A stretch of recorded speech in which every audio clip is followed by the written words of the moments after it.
artists, I want to talk about this tray over here. I just finished a client, so the tray is all dirty. We do have to be very careful with cross-contamination. If you look at your book on chapter 2, it does talk a little bit about this. You also watch the video for the bloodborne pathogen test that you did. The only problem with the video is if you complete already and you got your certificate, they don't really allow you to go back and watch the video unless you create another account, like another Gmail account or something like that they don't know you already, purchased something from them. So I'm gonna show you here, specific for permanent makeup. So I think a good way of thinking about this tray, think that your client vomit all over here, okay? So nobody likes vomit, right? It's pretty nasty. So that's why I always say, don't touch anything that you touch here or your client. Don't touch anything else with those gloves, okay? Because imagine, they have blood, they have vomit, they're very nasty gloves. So if you touch anything else, like let's say you need a pigment. So if you have the dirty gloves and you touch this pigment, now you could vomit all over this. Too disgusting. And it's gonna end up, that's gonna, contaminate, cross-contaminate all these things that you're touching that's not on the tray. So I work by myself all the time. I have no help. I always take my gloves off. You can even see, look, I have 3 gloves that I already used on the client. I took it off and I put new gloves in if I had to touch anything. Like today, my pigment finished. So I took my gloves off, put new gloves, and I got more pigment, okay? So let's see how to clean this here. Like you're done with the client, you don't need none of these things anymore. So we're gonna get new gloves. Okay. New gloves. So first what I do, if I did touch the ring light or the chair, I will clean those things first. Because normally those things doesn't have as much vomit as this, right? So what do? I'm gonna bring my chair here so you guys can see. I'm gonna touch the chair by the bottom, all the way here where I didn't touch before. We do have, I did put a tape over here, right? So I could just remove the tape, so I could do that. Let's get to the Cavacid first, or you could spray the alcohol, okay? I'm gonna use the Cavacid. But if you spray the alcohol, it has to be 70% alcohol. I don't think you can see in the camera. But you spray, you leave there, and then you take it out the tape. I'm gonna use my wipes, the Cavacid wipes. I'm gonna touch here. Sometimes it's very hard to take this tape. I'm gonna put there.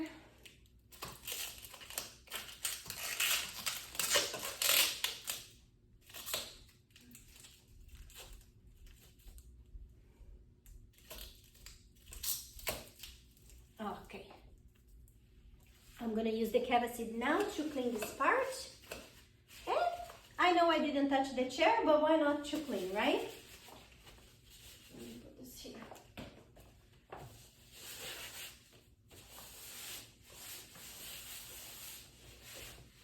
Okay, I did not touch the ring light, and I never really do.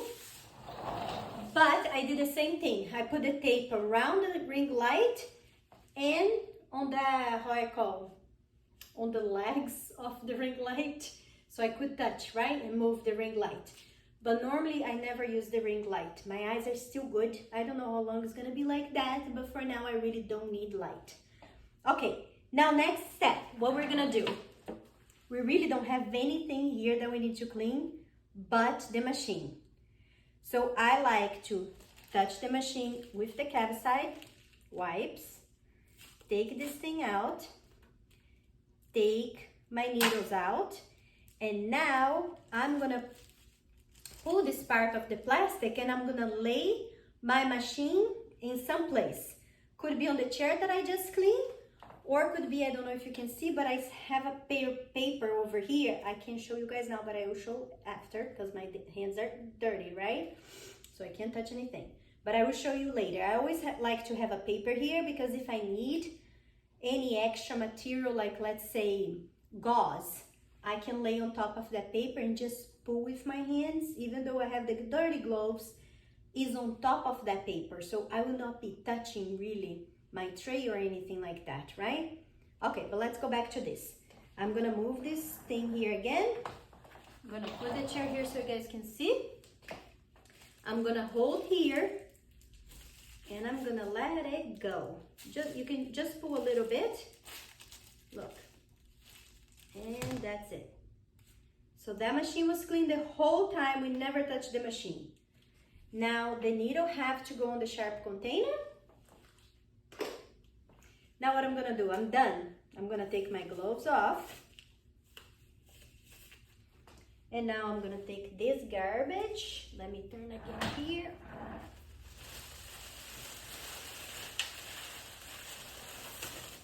And I'm gonna put on the garbage.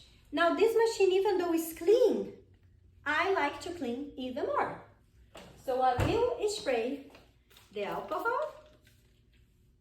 Turn around. I will leave sitting there for a bit. As I do that, let me turn out the light for you guys see. Then I will clean right here, okay? I will take this out. I like to keep these underneath their head because as I'm working, sometimes little pigments, sometimes we don't even see, but little pigments, they do fly a little bit. So if that happens, it will be here, right? It will not be on my chair. So I will take this out. I will spray. Let me move this out of the way. I like to spray here too because you never know, right? Sometimes a tiny bit of a particle may have gone there.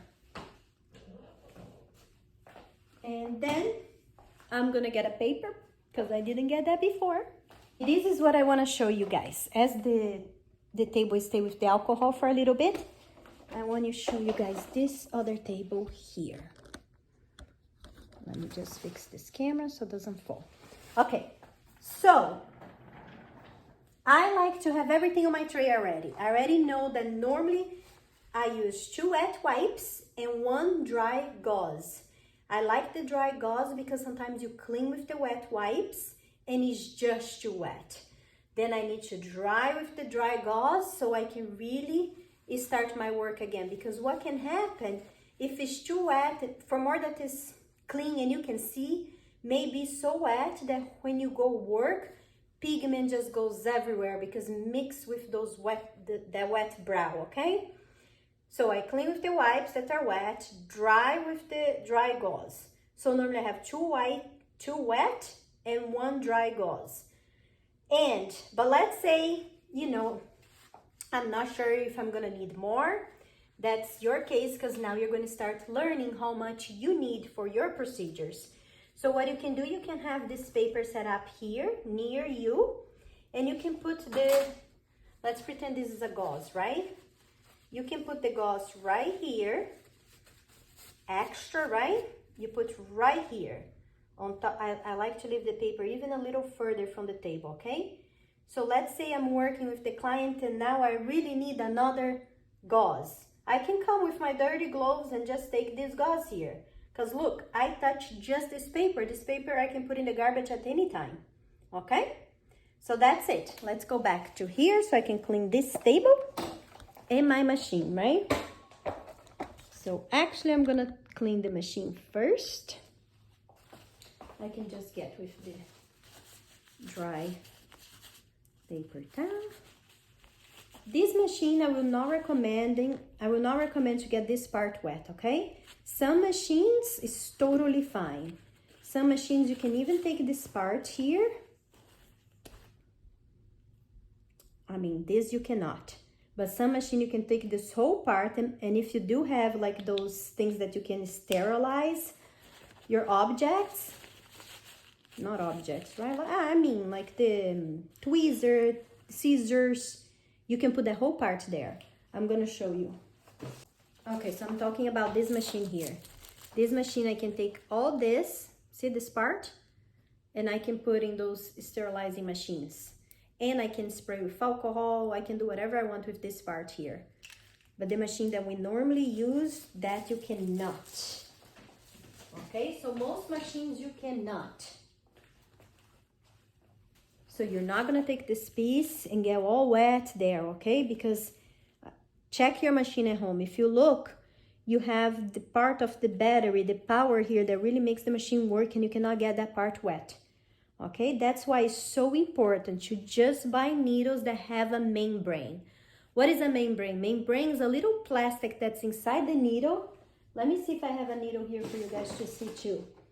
And if you get that part with blood, let's see if you can see. Okay, let me look at the camera so I can see if you guys are seeing or not. Hard to see, huh?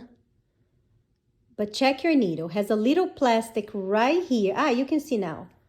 Look. See that plastic? That plastic is protecting the needle because remember, this went in contact with the skin of the client.